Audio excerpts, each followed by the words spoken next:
That's the line for tickets, but we have our tickets, so we're going to head right in. Although...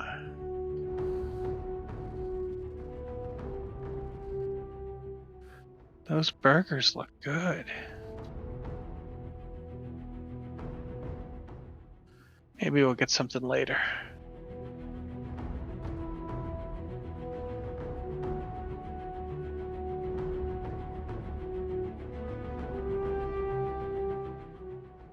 Very nice. Very nice decorations. Patriotic music.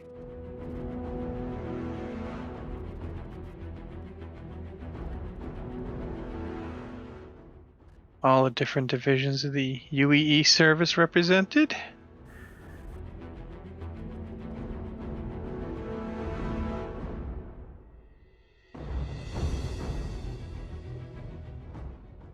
Teamwork. It's the way to make it work. Squadron 99 with the F8s. We should be able to see them once we leave planet, but we're going to go down to the convention hall now. I've heard there are 2 floors in the convention, so we'll start on the first floor and then we'll go up. That does look nice. That's the Anvil Ballista right there in front of us in the center. In the back left, we see the Tumbril Rover. We have the Cyclone, the Jeeps, the open-air Jeeps there. And I bet the Rovers from Origin are around here in one of the side halls. So let's go down and take a look. Very nice.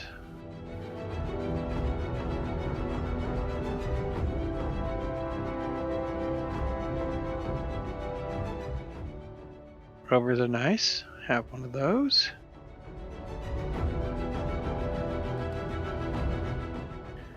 The Cyclones are very fun to drive.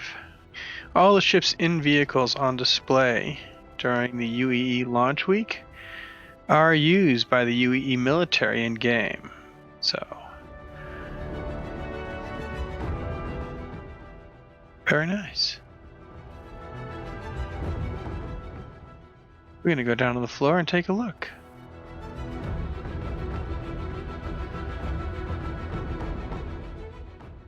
This is the RSI Mantis. It's an interdictor. Look at the size of that front cabin. I hear it has great views. I think I'll rent that one. Try it out in game. Display halls are available for rent, so you can just go up to one, click it, and then when you go to your flight terminal or the ASOP, which I'll show you later, you can call it up and use it. So if you have a desiring to try an Aurora LN, our Constellation Aquila, looks like that's a Constellation Phoenix. Now we're going to take a look at Consolidated Outland. Straight ahead we have the Mustang Beta. On the sides we have the holographic halls. Right in front of us we have the APUs. I've never owned a Consolidated Outland vehicle. I have tried flying the Mustang. They are rentable in game. I do like the look of them, but they seem very impractical. The only advantage I see over the Aurora is that it has a higher trade-up value. As a starter ship, I'd get out of it as quickly as possible.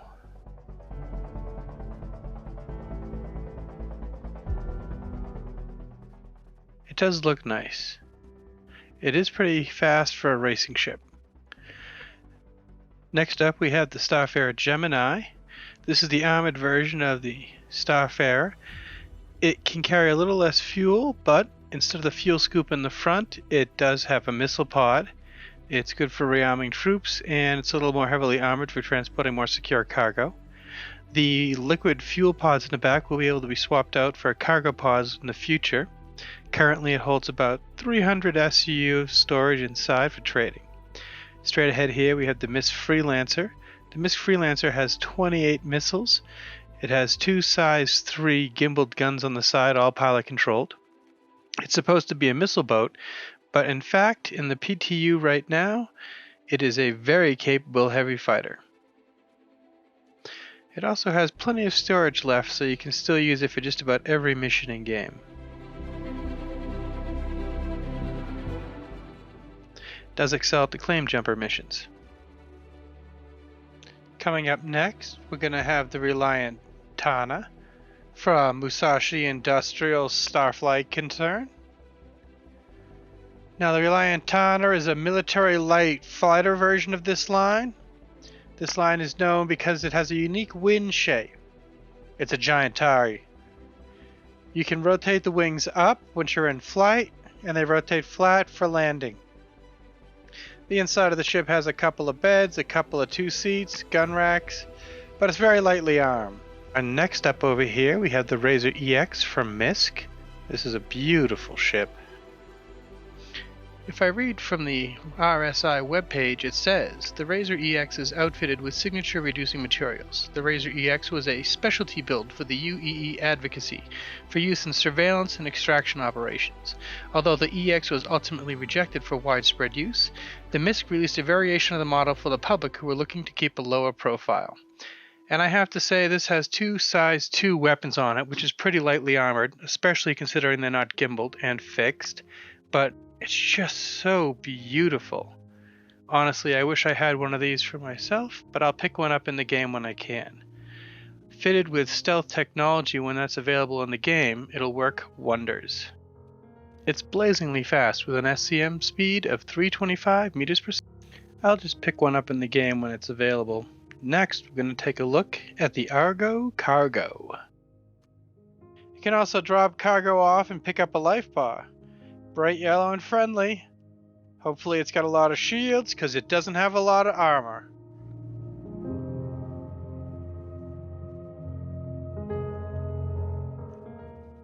This time we're going to come in from the entrance and look at some of the goodies Drake put out. I found DefenseCon to be much nicer than their Invictus Flight week in the giant Coliseum. The red and black appeals to me.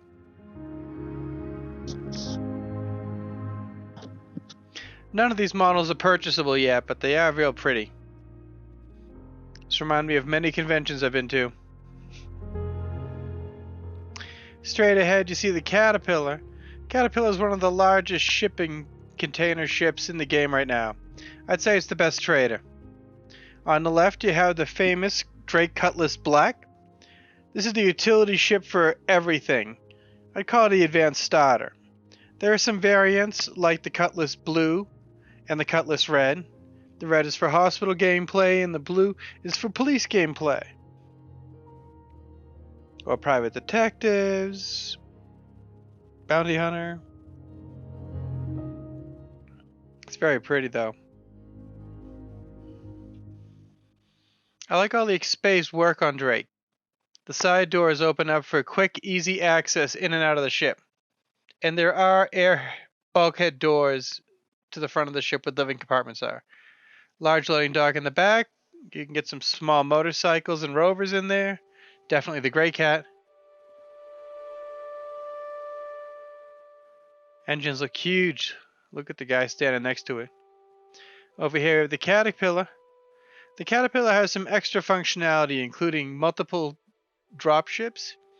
The cab on the left, which controls the Caterpillar, can separate and go down to the planet separately, or pick up a different Caterpillar. Drop off an empty one, pick up a random one loaded with something unknown, deliver it, and fly away. The modules in front will be swappable later. Over here we have the Drake Buccaneer. Drake Buccaneer is a single-person light fighter. Has a lot of punch, very little shields, very little armor.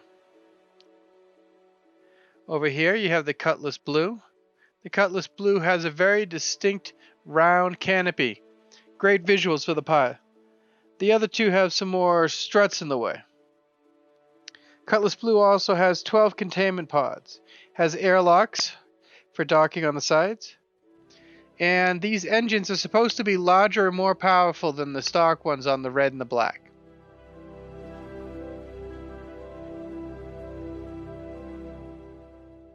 I don't see much of a difference between the two.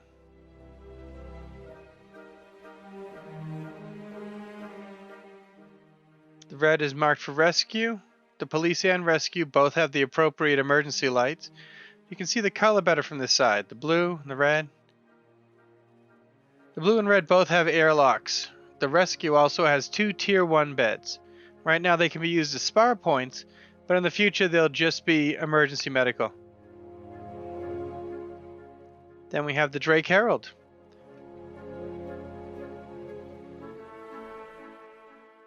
Drake Herald is a data runner, has a giant engine on the back, and room for one person who runs both the front and the back.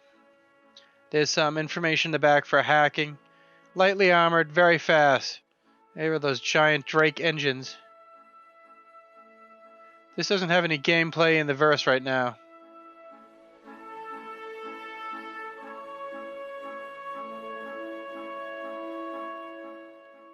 Over in this section, we have the Dragonfly Black. A classic. It's a hover bike. Hovering isn't too great in the verse right now, but hopefully in 3.10 with the flight model tune-up, it'll handle much better. The models do look nice. Some of those are hanger flare. And there is the Dragonfly Black. It's a 2-seater.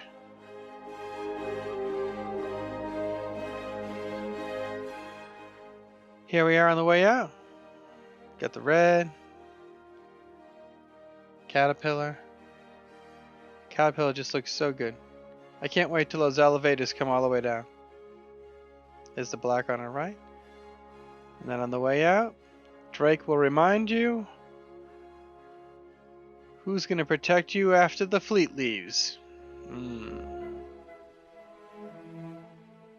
Thanks for watching.